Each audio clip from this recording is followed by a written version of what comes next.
डोभाल जी की बात से सहमत हूँ। उनका जो जर्नलिज्म का अनुभव है इतना व्यापक, उस अनुभव के आधार पर उन्होंने अपनी बात कही।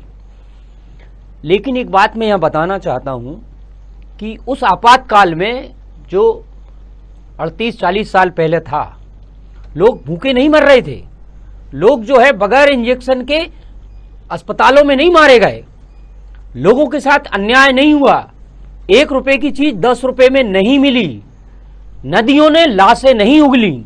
समझ रहे ना मेरी बात को आप? तो आपातकाल तो ये है। आप कब तक एक राजनीतिक प्रोग्राम चलाते रहेंगे?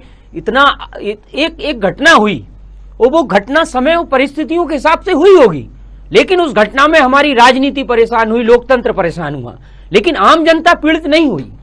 आम जनता को जो चीजें मिलना चाहिए थी, रोटी, कपड़ा, मकान और जो सारी सुविधाएं थी उसकी, वो उसे मिली। ठीक है, लोकतंत्र के लिए आपातकाल ठीक नहीं है, माना, लेकिन आप उसका रोना कब तक रोते रहेंगे?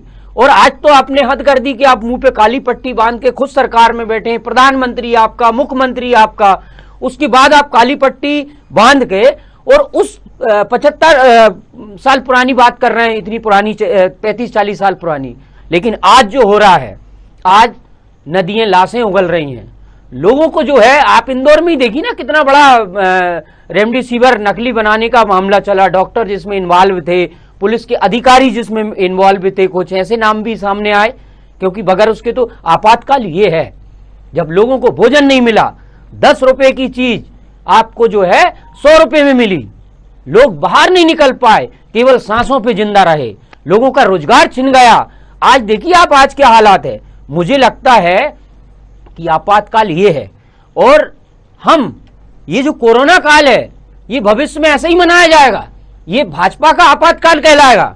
लेकिन इन्होंने आपातकाल नहीं लगाया। स्वास्थ्य इमरजेंसी आज भी थी देश में, आज भी थी। रोटी, कपड़ा, मकान के लिए लोग महरूम रहे 2 साल से, पिछले कोरोना के टाइम से अभी तक।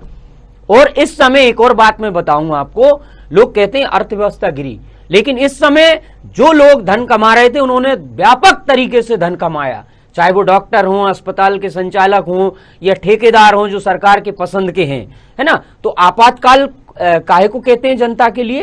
वो आपातकाल राजनीतिक लोगों के लिए होगा, राजनीति के लिए होगा, लेकिन ये जो आपातकाल है इस समय चल रहा है, ये गरीब के लिए आपातकाल है।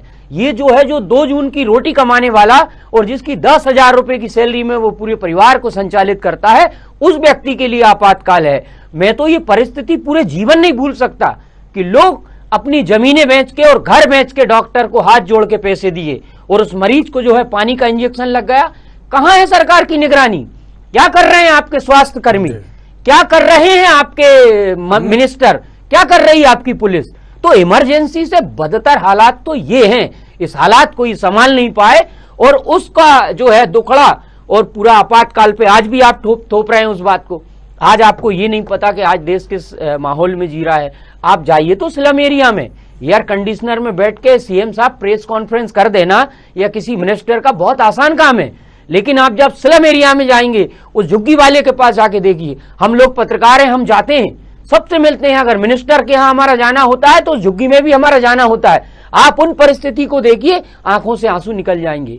जो एक माँ जिसके गोद में बच्चा है, दूसरा बच्चा जो है झुग्गी में झूले पे बंधा हुआ है, और पति के पास कोई काम नहीं है, कभी जो है दाल चावल बना लेती है, कभी जो है भूखा ही एक परिवार रहता है, और दवाओं का इलाज दवाएं इतनी महंगी है कि इलाज नहीं कर सकता। ये है असल आपातकाल। कुल मिला के जनता जो है वो त्रस्त है।